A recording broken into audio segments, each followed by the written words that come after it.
महाराज और हमारे विचार।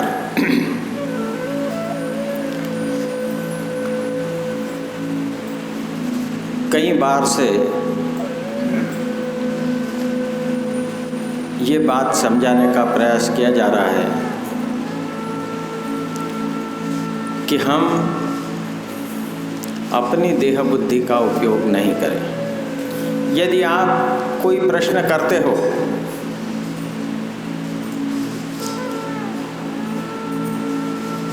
तो हमारे द्वारा पहली बार में जो बोला जाता है वो शब्द फाइनल होता है, और उसके बाद यदि आप जिद करोगे तो हम आपका मन रखने के लिए कह देंगे कि भाई ठीक है देख लेंगे। पर पहले जो बोला जाता है वो शब्द जो है अड़िग होता है और उसके अनुसार हमको व्यवहार करना चाहिए। हर व्यक्ति ये कोशिश करता है कि मैं जैसे सोचता हूँ वैसे मेरा काम होना चाहिए। कई बार ये भी बातें बताई है कि हर व्यक्ति को, जैसे ये बच्ची ने बताया कि आपको संकेत मिल जाएगा, आप महाराज के सानिध्य में हो, ईमानदारी से उपासना में हो, नाम स्मरण करते हो, तो आपको बराबर ये काम करना है कि नहीं करना है इसका इंडिकेशन आपको मिलेगा।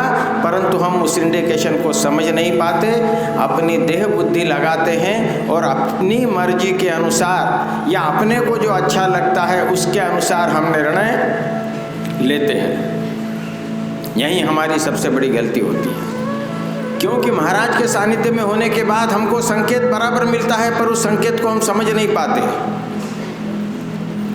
कई लोग आते हैं भाई ये काम करना चाहिए कि नहीं, हम कहते हैं कि भाई नहीं जम रहा ये, फिर हम ज़बरदस्ती करें मुझसे तो मैं भी सोचता हूँ कि टाल देता हूँ कि जाने दो भैया मेरे को क्या करना। जब ये समझना नहीं चाहते, मैं एक बार समझाता हूँ, उस शब्द को मैं उसी दिन बार बार समझाता हूँ कि ये चीज़ हमको नहीं करना। अब उसके बाद भी हम कुएं में कूदने के लिए तैयार हैं तो गुरुजी भी क्या करेंगे और महाराज भी क्या करेंगे। जैसा एक उदाहरण है कि एक बच्चा एक गेंद से खेल रहा था, गेंद खेलते खेलते कुएं में गिर गई। अब वो बच्चा कुएं की पाली के ऊपर चढ़ के नीचे कूदने का प्रयास कर रहा था। 5-6 साल का बच्चा था। कई लोगों ने उसको देखा, हाथ पकड़ के बाहर खींचा और समझाया कि अरे भाई कुएं में तू ये बाल लेने के लिए कूदेगा तो मर जाएगा। वो लड़का बोले नहीं मुझे बाल चाहिए, तो उन्होंने कहा तेरे को दूसरी बाल ला देते, तो वो बोले नहीं मुझे तो यही बाल चाहिए और मैं कुएं में कूद के बाल निकालूंगा। जब ये हल्ला हो रहा था तो उस लड़के के पिताजी ने उसको देख लिया और पिताजी भागते हुए आए। उन्होंने लोगों से पूछा क्या हो गया, तो उन्होंने कहा कि ये आपका बालक है, ये मानने को तैयार नहीं, कुएं में कूद रहा है, इसके बाल जो है नीचे गिर गई है पानी में, उसको निकालना है इसको। पिताजी ने उसको कहा चल तेरे को दूसरे बाल ला के दूंगा, समझाया, नहीं माना। पिताजी ने 2-3 झापट मारे और उसको घर ले गए खींचते। आप बताइए पिताजी ने गलत किया क्या? उसको मारा, ये गलत किया क्या? क्योंकि उस लड़के को अपना भला किसमें है ये नहीं मालूम था, उसके पिताजी को उसका भला किसमें है ये उस समय मालूम था कि अभी यदि ये कुएं में कूदा तो मर जाएगा। उस बच्चे को नहीं मालूम था कि मैं कुएं में कूदूंगा तो मर जाऊंगा। वैसे ही हमारे जीवन में अनेक घटनाएं ऐसी होती है और हम बिना पहले तो गुरुजी से पूछते हैं कि गुरुजी हम ये काम करें कि नहीं करें। जब बताया जाता है कि ये काम नहीं करना है, फिर हम कहेंगे नहीं गुरुजी ये तो मुझे करना ही है, वैसा है वैसा है। फिर मैं समझाता हूँ देखो ये तकलीफ होगी, ये फिर नहीं मानते तो मैं भी कह देता हूँ जाने तो अपने क्या करना है। क्योंकि होता क्या है, हमने ये कई बातें देखी है कि जो चीज़ हमको समझ में नहीं आती उसका अंत जो है जबरदस्ती से हम करवाएंगे तो उसका अंत बुरा ही होगा। आज वर्तमान में हमको खुशी होगी उस बात की कि हमने हमारी मर्जी के अनुसार कर लिया है या गुरु जी से ज़बरदस्ती हाँ करवा ली है। इसलिए ये ध्यान रखिए कि आप यदि मुझसे कोई बात पूछते हैं, पहली बार में यदि मैंने कह दिया कि भाई नहीं जम रहा है या ठीक नहीं है, तो उसके लिए जिद मत करिए, स्वयं कुएं में मत कूदिए, अपना भविष्य खराब मत करिए। साथ ही यदि हम अनुभव लें तो हम आध्यात्म में हैं, महाराज के स्थान पर आते हैं तो आपको भी कुछ न कुछ सूचना मिल जाएगी कि ये काम करना चाहिए कि नहीं करना चाहिए। परंतु उस समय हमारे ऊपर स्वार्थ का आवरण चढ़ा होता है और हमको ये लगता है कि हम जो कर रहे हैं वो सही है। तो आध्यात्म क्यों होना चाहिए? यदि हमने किसी को गुरु माना है तो उसकी बातों के ऊपर हमको विश्वास भी होना चाहिए। कई बातें ऐसी है, कहीं न कहीं तो हमको विश्वास रखना पड़ेगा। और हम क्या होता है, केवल हमारे हित के लिए हम अपनी मर्जी से निर्णय चाहते हैं। भगवान से भी हम अपना निर्णय चाहते हैं कि मेरा ये काम कर देना, मैं ऐसा कर दूंगा, मैं वैसा कर दूंगा, वैसा कर दूंगा, इतने पैसे चढ़ा दूंगा, फलाना कर दूंगा। ये करके हम भगवान से भी बोलते हैं और वो काम नहीं होता है तो फिर भगवान को दोष देते हैं कि भगवान ने काम नहीं किया, तो ये भगवान अच्छा नहीं, दूसरा भगवान चलेगा।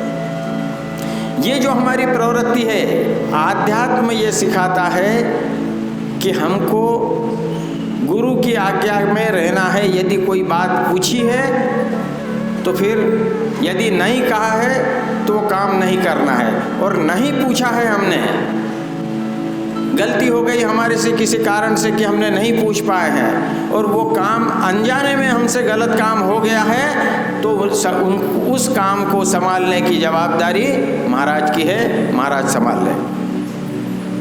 पर कब अनजाने में हमसे कोई गलती हो जाए तो जानबूझ के गलती की तो महाराज की जवाबदारी नहीं है।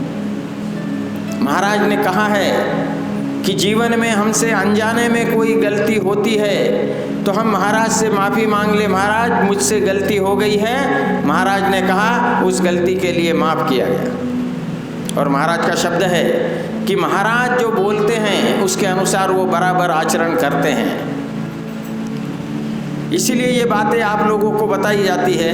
आज का प्रवचन भी हमने देखा कि हम केवल अपनी मर्जी का चाहते हैं। मेरा लड़का डॉक्टर बनना चाहिए, उस लड़के की योग्यता है या कि नहीं हमको मालूम है क्या?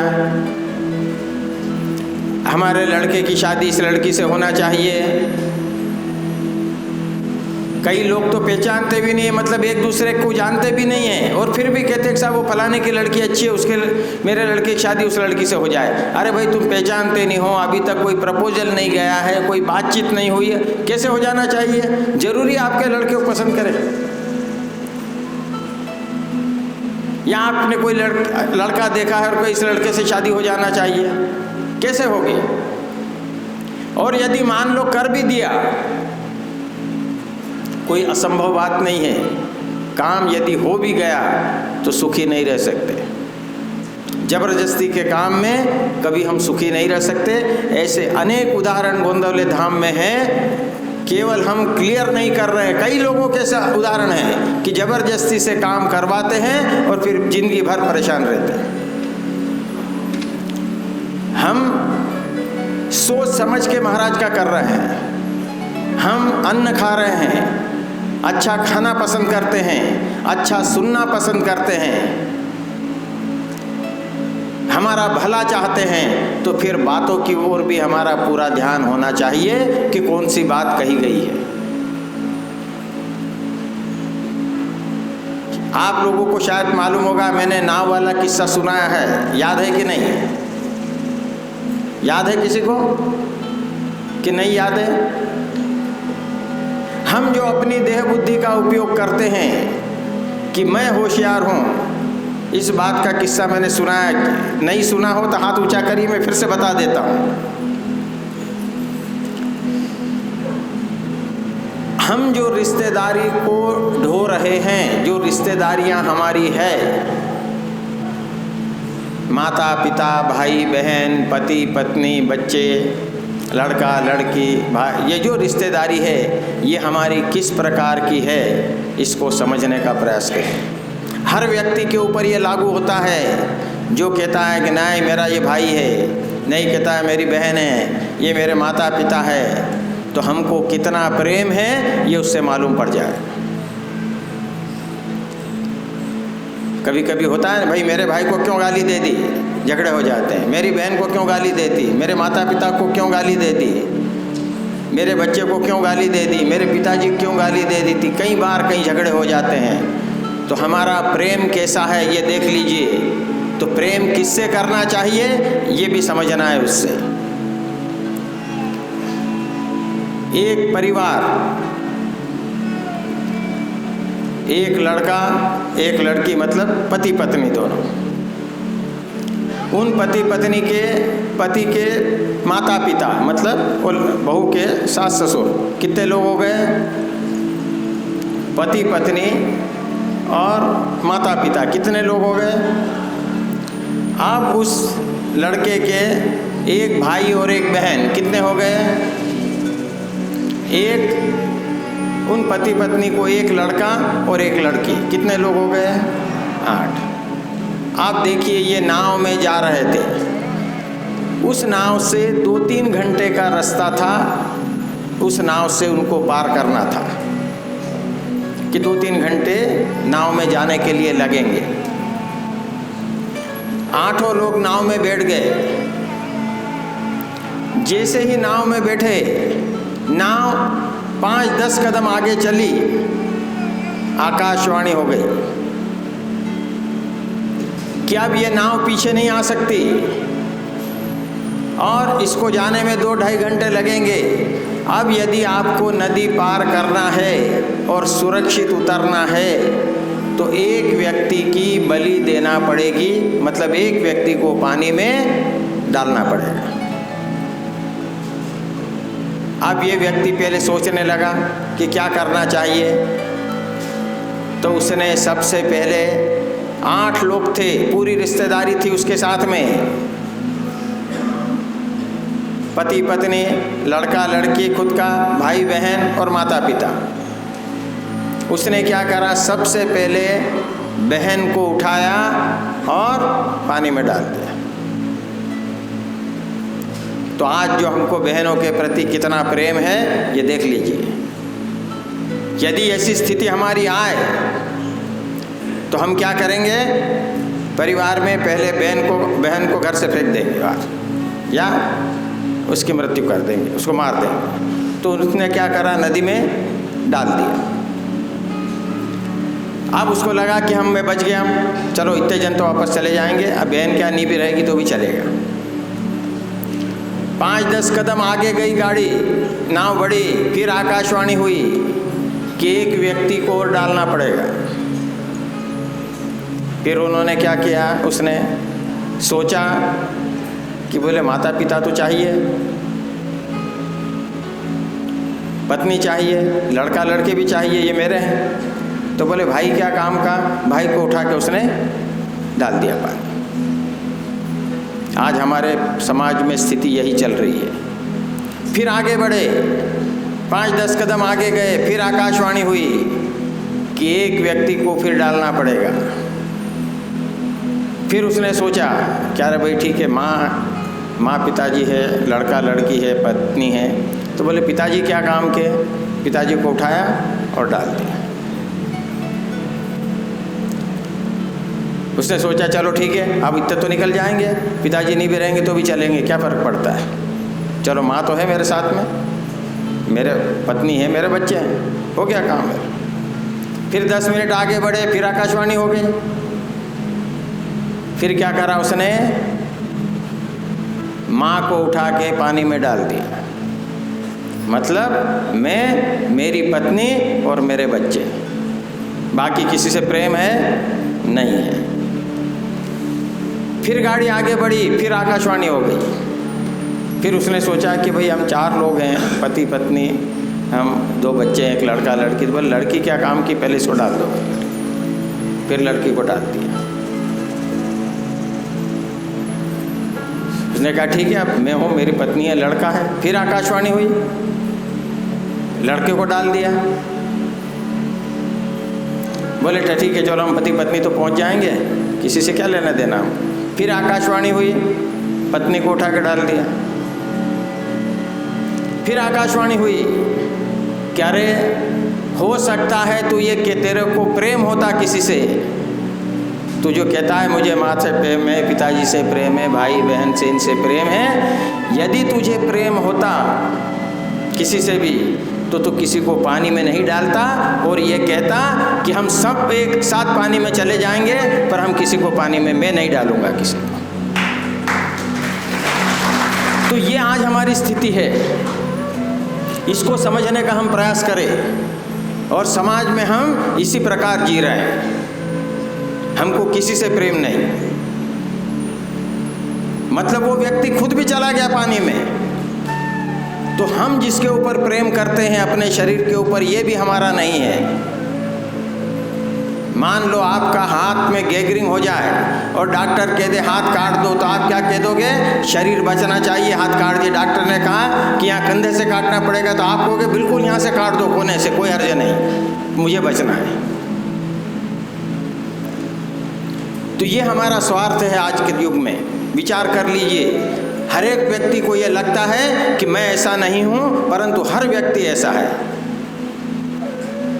हर एक को अपना स्वार्थ चाहिए, चाहे पति हो उसको अपना स्वार्थ चाहिए, पत्नी है उसको अपना स्वार्थ चाहिए, बच्चों को अपना स्वार्थ चाहिए, माता पिता को अपना स्वार्थ चाहिए। इसलिए इस समय को कलयुग कहते हैं।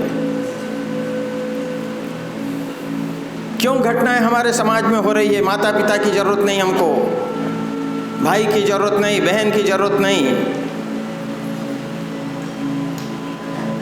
पत्नी कहती है पति की जरूरत नहीं, पति कहता है पत्नी की जरूरत नहीं, बच्चों की जरूरत नहीं। तो फिर वही बच्चे भी वही कहते हैं कि मुझे माता पिता की जरूरत नहीं, क्योंकि हम जैसा सीख रहे हैं हम गलत सीख रहे हैं। घर का वातावरण हम दूषित करके रखा हुआ है, घर में आपस में हम में प्रेम नहीं है, और जहाँ प्रेम नहीं वहाँ ईश्वर का वास भी नहीं। यदि हम सरस्वती घर में चाहते हैं, पैसा घर में चाहते हैं, तो जो पैसा हमको मिल रहा है उसमें समाधान चाहते हैं, संतुष्टि चाहते हैं, तो घर का वातावरण प्रेम पूर्वक होना चाहिए। परंतु हम आज ऐसे उधेड़ बुन में हैं कि जो दूसरे के पास है वो भी मुझे चाहिए, हर आवश्यकता की पूर्ति हमको चाहिए, तो नहीं है तो उसके लिए गलत रास्ते भी हम अपनाते हैं। हमारे पास जो है उसमें हम रहकर समाधान में क्यों नहीं रहते?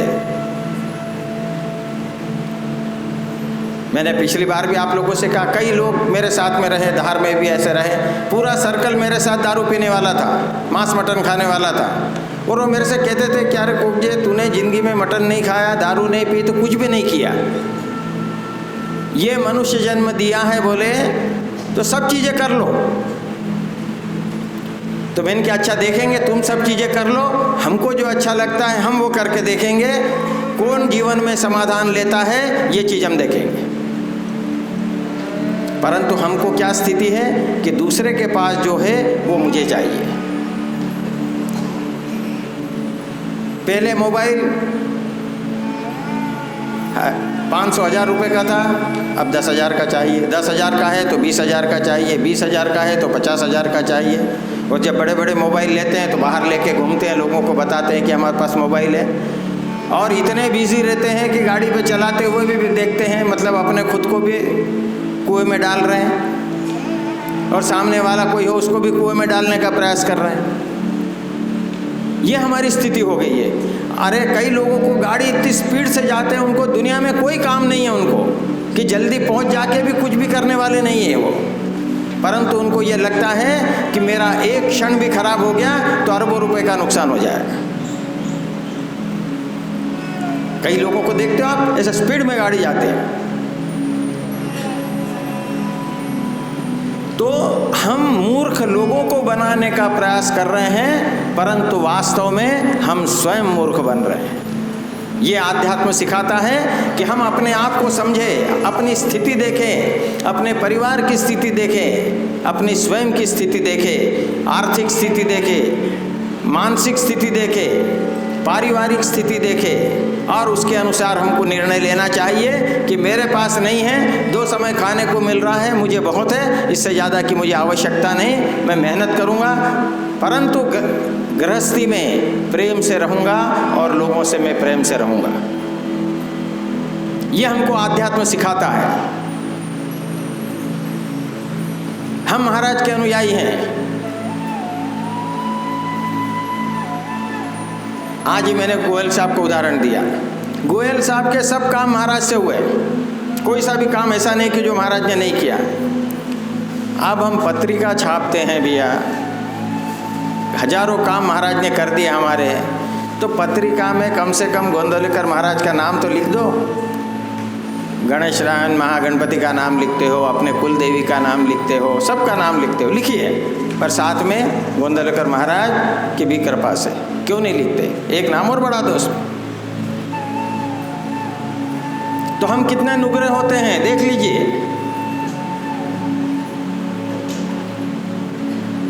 जिसके थ्रू हम काम करवाते हैं, जो हमारा काम करता है, उसको हम भूल जाते हैं। क्यों? कि उस समय अहमपना रहता है कि ये काम मैंने कर लिया।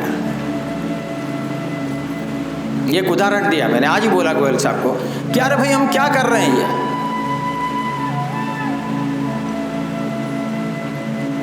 जिसके कारण हमारा जीवन चल रहा है, जो हमारा जीवन चला रहा है, और हम उसी को भूल रहे हैं। हम भूल भी जाएं, उनको कोई फर्क नहीं पड़ता। नाम लिखे तो भी कोई फर्क नहीं पड़ता, उनको कोई फर्क नहीं पड़ता, इन लोगों को, मुझे भी कोई फर्क नहीं पड़ता। परंतु हमारे विचारों को फर्क पड़ता है कि हम जो विचार रखते हैं वो हमारे विचार स्वार्थ के होते हैं, प्रेम के नहीं होते हैं, और हम एहसान नहीं मानते। ये विचार कहलाते हैं।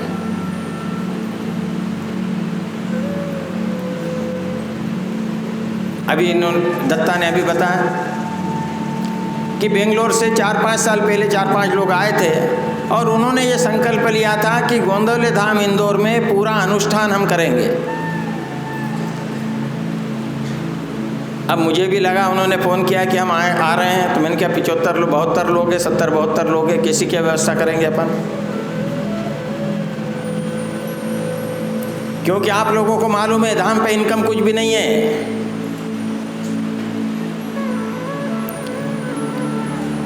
धाम का खर्चा सब भक्त लोग चलाते हैं।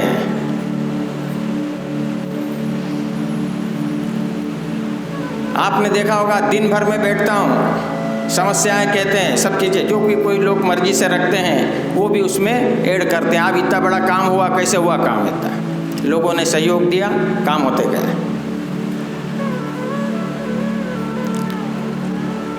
तो मुझे चिंता हुई कि हम काम कैसे करेंगे। फिर भी उन्होंने फ़ोन पे कहा कि नहीं, बोले हम पूरी व्यवस्था से आ रहे हैं, परंतु अपन कैसे पूछे कि भाई तुम्हारे खाने की व्यवस्था करना है, हमको ये करना है। तो मुझे चिंता थी कि भाई कैसे क्या काम करेंगे अपन।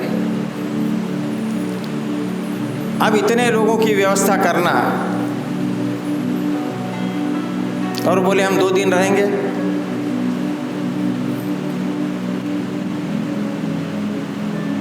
फिर उनसे मैंने एक दिन 1-1.5 महीने पहले आए थे, उनको व्यवस्था बताई कि भाई ऐसा ऐसा है यहाँ पे। बोले चलेगा, हम सब कर लेंगे। बोले आप, बोले गुरुजी चिंता नहीं करें, हम हमारे पूरे साधन के साथ आएंगे, आप तो केवल हमको जगह दीजिए बस।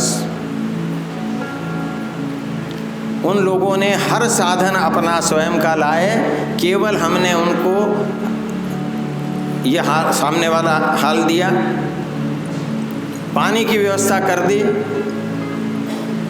और 8-10 दरियाँ दे दी, बस। इसके अलावा हमने कुछ भी नहीं किया।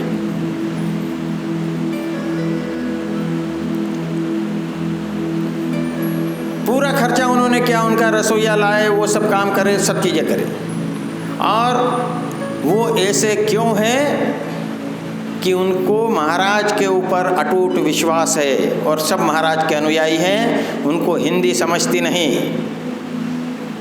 मराठी समझती नहीं, जबकि सब मराठी भाषी लोग हैं। वो केवल एक भाषा समझती है, वो है कन्नड़। अब वो मुझसे बोले कि गुरुजी आप कुछ बोलिए। अब मुझे समझ में नहीं आया कि मैं इनसे कैसे बात करूं। तो उनका एक व्यक्ति था, टूटी फूटी हिंदी समझते थे वो। तो मैंने कहा मैं हिंदी में बोलता हूँ, ये ट्रांसलेशन करेंगे तब आपको समझ में आएगा। तो फिर 10-15 मिनट इसी प्रकार रहा कि मैं बोलता था, फिर वो बात वो उनको समझाते थे। और उन्होंने ये कहा हिंदुस्तान में अनेक जगहों पर वो लोग हर साल जाते हैं और इस प्रकार का कार्यक्रम करते हैं। और उन्होंने ये वचन लिया कि गुरुजी हमको हर साल 1-2 दिन के लिए आना है, हम हमारे खर्चे से आएंगे, परंतु यहाँ आने की हमारी इच्छा है, क्योंकि हिंदुस्तान में भी जितने भी महाराज के स्थान हैं सबसे ज़्यादा समाधान इस स्थान पर है। मतलब मूल स्थान गोंदवले का है, बोले वहाँ पर भी समाधान नहीं है इतना जितना यहाँ समाधान है। तो आप बताइए हमारी जवाबदारी कितनी बढ़ती है, क्योंकि हमको प्रेम का वातावरण यहाँ से लेकर घर भी जाना है। और जब घर पे लेके जाएंगे तो धीरे धीरे हमको आदत में आएगा वो। परंतु हम कैसा करते हैं, दरी पर बैठते हैं, उठे कि कुर्ता हो कुछ भी हो उसको ऊपर करते हैं, झटक देते हैं। मतलब जो हमने बात यहाँ ली थी हमने यहीं छोड़ दी है। हम जो बात सुनते हैं, जो वातावरण यहाँ निर्मित होता है, उस वातावरण को और उस बात को कम से कम अपने घर में हम प्रवेश दें, तब तक कोई अन्य फिजूल की बातें नहीं करें। जब हम इतनी मेहनत से आते हैं और खाली हाथ यहाँ से जाते हैं, उस बात का महाराज को बहुत दुख होता है। महाराज कहते हैं, हमेशा कहते थे कि मैं पूरा प्रयास करता हूँ, लोग इतना अच्छा सुनते हैं, सब करते हैं, परंतु यहाँ से खाली हाथ जाते हैं, इस बात का मुझे बहुत दुख होता है।